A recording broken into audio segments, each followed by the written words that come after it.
Steelers rookie minicamp, first day in the books here from the UPMC Rooney Sports Complex. On the south side, I'm Nick Farabaugh. That's Alan Saunders from Steelers Now. Alan, actually, I'm going to be real. Usually covering rookie minicamp, I don't learn that much. Today was actually pretty insightful for some of the plans we have. I think you and I would both agree the biggest story of the day is where Troy Fautanu played right tackle. Obviously, doesn't mean he's going to play right tackle 100%. Yes, it does, Nick. He played right tackle today. First snap, that's it. He's never moving. Yeah, right. He's only ever playing there the rest of his career. And if he does move, it's an outrage, actually. He can't ever do anything else. That's it. That's all. So obviously doesn't mean he's 100% cinched in there at right tackle, but I think it says something with Omar Khan's comments at the Combine about how Bart Jones was drafted to be a left tackle, that he's probably going to be a left tackle, and Troy Fautanu's probably going to be the right tackle. Yeah, I think so. And I think that makes sense, right? I mean, Fautanu's an experienced college player. He should be able to handle making the move. He's done a lot of different things. He actually played on the left side for a left-handed quarterback, so a lot of the things in the run game will probably be pretty similar. The pass game will have some difficult transition for him. But I think if you're going to play him on the right side at all this year, it makes sense to just start him there, right? Like, why move him around? Just let a rookie do one thing and do it well. And, you know, I think that's the big story. That was obviously the one question mark I think we had about this draft class in terms of where guys were going to line up. We had a pretty good idea about the rest of the class. That was the one thing I think we were really looking forward to here. Yeah, it was. And Mason McCormick also moved to right guard. I think that's standard for your backup swing people. He's got to be able to play both, right? He's going to play center, too. He's going to play all three. He said he was going to play all three. He's played all three in practice before. He's only played left guard in a game. Similar to Troy Fautanu, Fautanu has cross-trained at right tackle in practice, but has only played his game snaps at left tackle. So that's going to be something. McCormick actually said he learned to call protections from left guard. I thought that was interesting. I mean, you have to be a really smart football player to call protections from left guard. Usually it's the center doing that. Obviously, Zach Frazier did that today. But that's something to note. Other than that, other than Fautanu playing at right tackle and Jones moving back to left tackle, which seems to me like it's going to be the right move. I think, Bart Jones is going to be more comfortable there. What else stood out to you?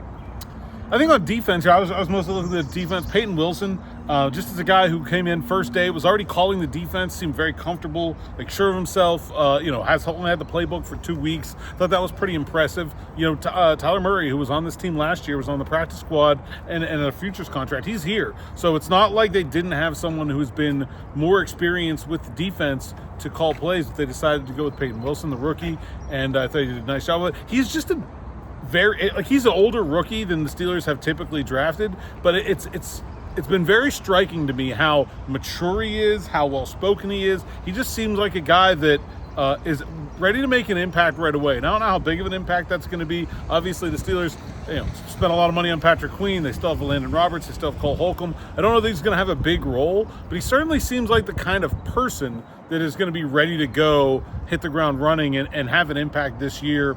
If they need him to. The other thing on defense that really stood out to me, Beanie Bishop going straight to the slot. I think that's what everybody thought he would do, but they had him with the safeties when they're in base defense. I was like, what's going on? I was like, oh no, he's the slot. And he said they actually talked to him about coming here as an undrafted free agent and being the nickel before the draft. And so I think that's certainly the place that he's going to go. Undrafted guy from West Virginia. Seems like of the UDFAs, he has the best chance of making this roster. And not only that, maybe playing. Yeah, so some other notes I had, we didn't get to talk to Roman Wilson today, but mostly a slot guy today, or off the ball. It's kind of what you thought, but nothing really up on the line as, an X receiver. So that's something to note. I thought another interesting thing was with Wilson, his explosiveness in person. I mean, he goes. You understand why he wins on so many crossers. I mean, he is explosive in the first 10 steps. I know he ran the 4.39, but I think the instant acceleration is actually his chief trait personally. That was the thing that really stood out at the Senior Bowl, too. And I think that's what really got him to that point in the draft radar of a lot of teams, was that explosiveness. Yeah, I agree. Zach Frazier looked pretty comfortable, manning everyone. I think there's some camaraderie kind of grown between Fautanu, McCormick, and Frazier. They're all staying together right now. They don't have a place, so all three of them are staying in the same place, and they went in Frazier's truck today here. Well, that's because he drove it here, because he lives an hour away. So. Exactly. So, there's some camaraderie. Arthur Smith even flipped it down. I believe it was McCormick that said that. He said that they can't be separated right now. They're already inseparable, and it's only been 2 weeks since the draft. So there's that. And I think one other interesting note, not that I observed it on the field, but they put Troy Fautanu's locker next to Isaac Seumalo. I think you couldn't put it next to a better guy, the 9-year vet. It's funny because Fautanu said he's going to talk his ear off, but he quickly realized he couldn't do that because Isaac doesn't say much. Yeah, Isaac's he's the strong silent type, that's for sure. But when he talks, you better listen. But that's what we learned here from the first day of rookie minicamp. We'll be back here tomorrow, second day of rookie minicamp. That'll be it for the week, and then 2 weeks away, it's OTAs. Go. I have more coming. And I'll be with Zachary Smith on Steelers Afternoon Drive here in a couple hours, so don't forget to check that out as well here on the YouTube channel. Like and subscribe, hit that bell for notifications, check out all of our written work, SteelersNow.com.